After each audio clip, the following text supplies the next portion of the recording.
is one value that's held as sacred in today's society: the unlimited power of the individual. Now, don't get me wrong, one of the core tenets of my own personal philosophy is that we have a lot of power within us to change reality, to make decisions, to further ourselves. But I think that states, systems, and societies should have a different moral and ethical standard. So, in today's video, we're going to look at why individualism is overrated.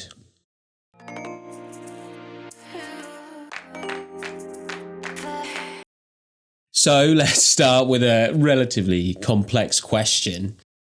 What's the point of society, or what's its purpose? Why do we live communally? Now, some of us might say it's because of money.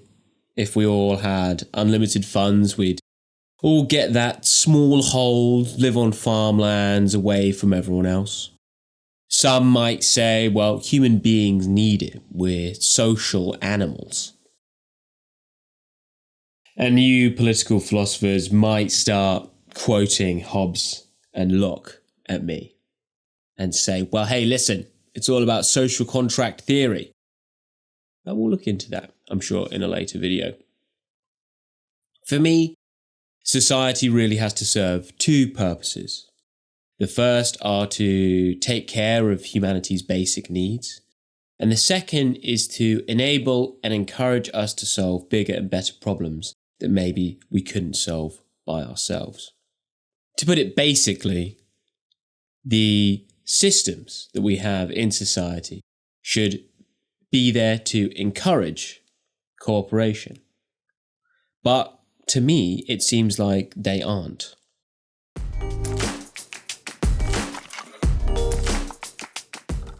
Now, don't misunderstand me. I'm not saying individualism is bad.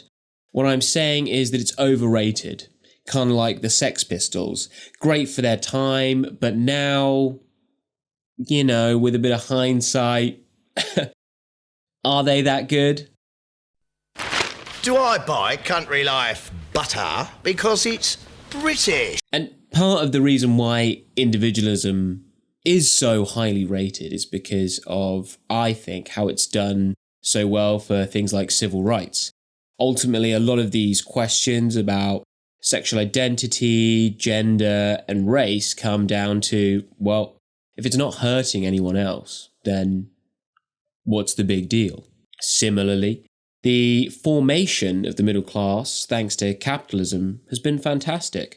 With enough wealth, people can become self-sufficient and further their lives and do things that perhaps their grandfathers or even their parents couldn't do. Like it or not, capitalism is the basis of our society. I'm not here to argue its merits or issues. I'm only really interested in what is. And what is that neoliberal capitalism, which is the dominant form of capitalism we have in most Western societies, is primarily based on extreme individualism. And I'll break it down into three components to illustrate my point. So the first tenet, I guess, of neoliberal capitalism is consumerism.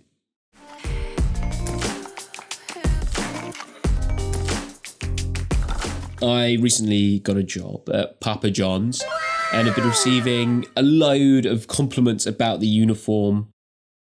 So, despite already owning a red polo shirt with Papa John's on the logo, I was like, I need more.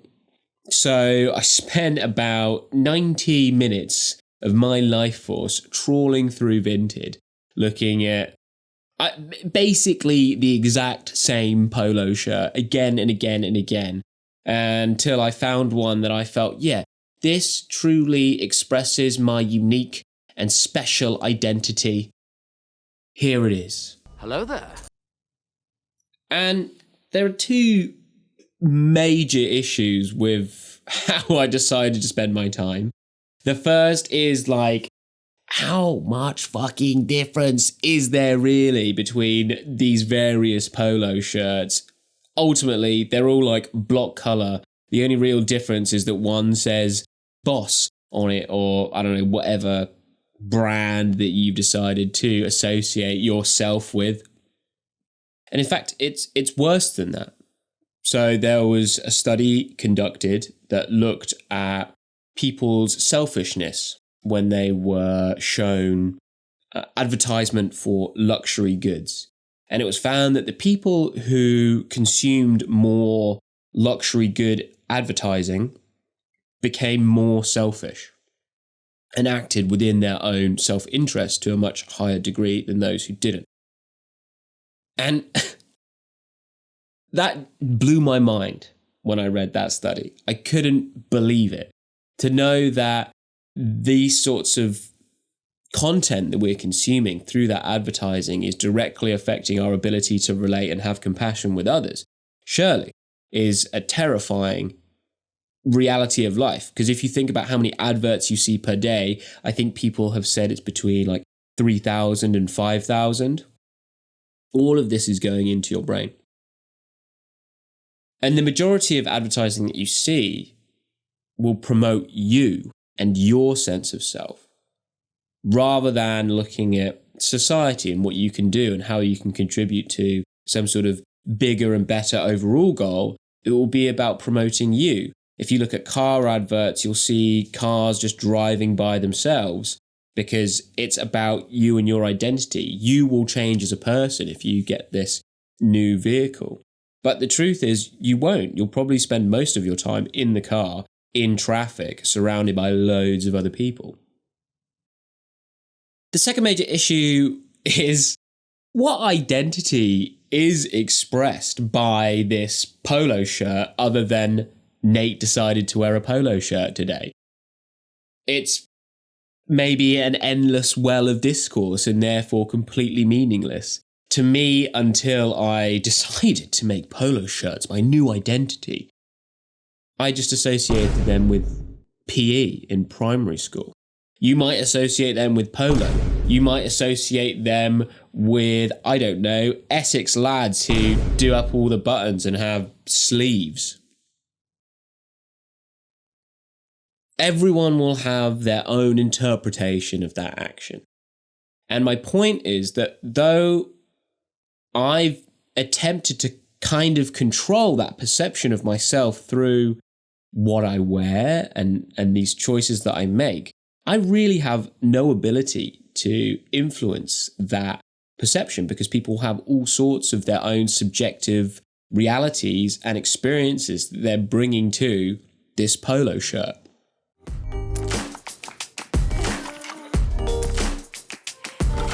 The second component of this is career. So the aforementioned employment at Papa John's was not a calculated career move on my part.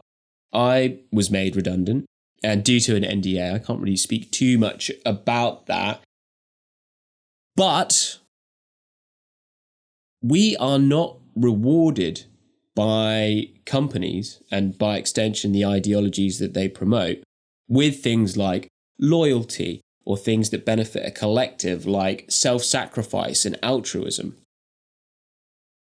If you want to maximize your earnings in the same way that companies do and that we're told a successful company will, you're incentivized to jump ship every 2 years. That's what you should do. You must see yourself as an individual above everything else if you're going to maximize the amount of money that you make. And that's what we're told is great.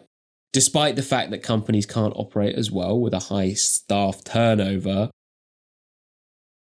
despite the fact that this kind of strategy minimizes your actual ability to influence change within these organizations. So I used to be manager of technical training. Realistically, you're not providing any value to your company until after about 6 months. And then once you've learned the role and you can actually effectively manipulate the systems of the corporation. And this is what our society promotes. This is what we're told we have to do in order to be successful. So what should the collective do when and if an individual makes a decision that only benefits them or the very few? The third part of this whole thing is, what's the end game here?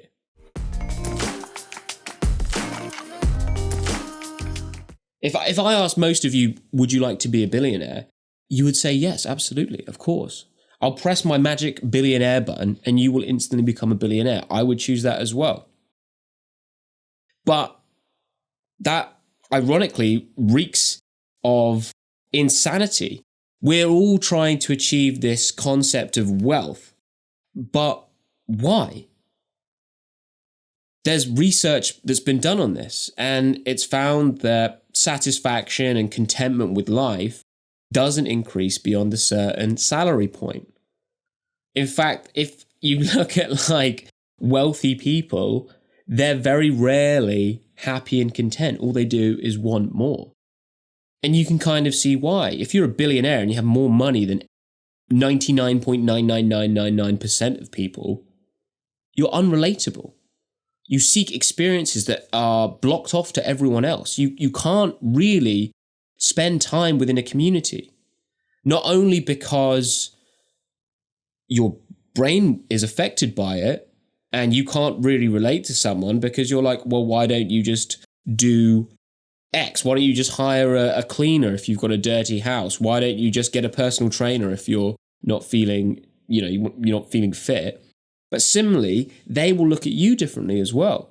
They'll just, you will have to be careful with who you spend time with because people won't see you. They won't see who you are. They'll see a billionaire, someone who is, I don't know, almost like a godlike figure.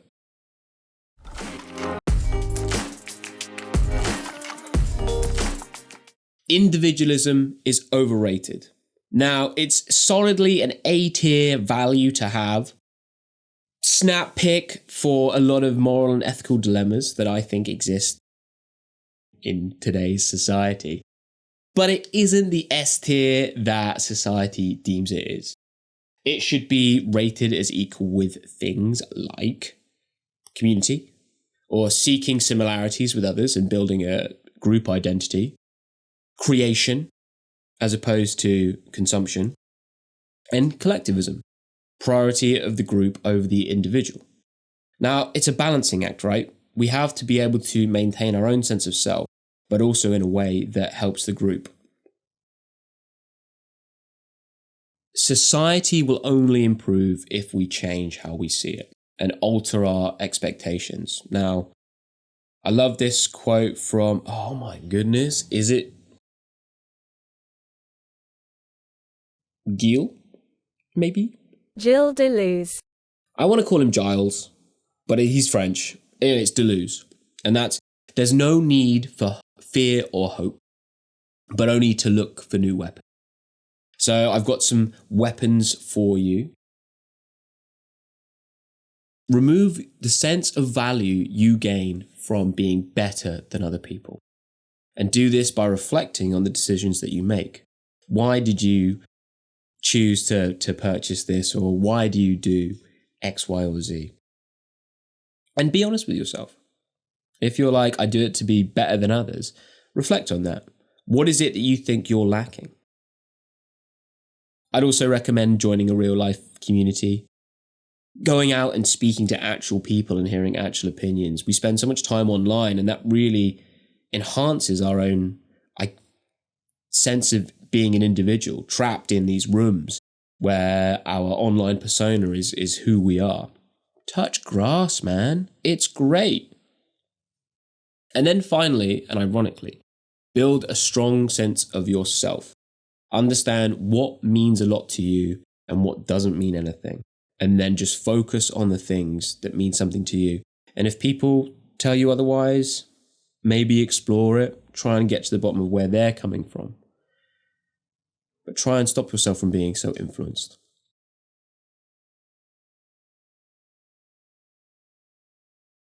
Right. Thanks for watching the video. If you enjoyed it, I guess, like and comment. Yeah, what did you think? Do you think individualism's overrated, or do you think it's perfectly where it is? In terms of book recommendations, I don't actually have that many, although Badvertising by Andrew Sims and Liam Murray is very good. I've got a signed copy. Check it out. Tonnate and Deeply Troubling Talks.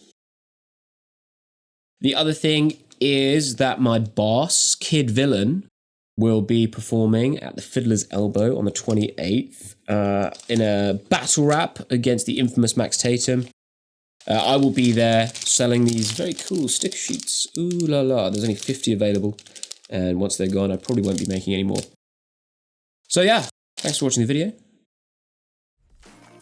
My name's Nate, and I'll see you next time.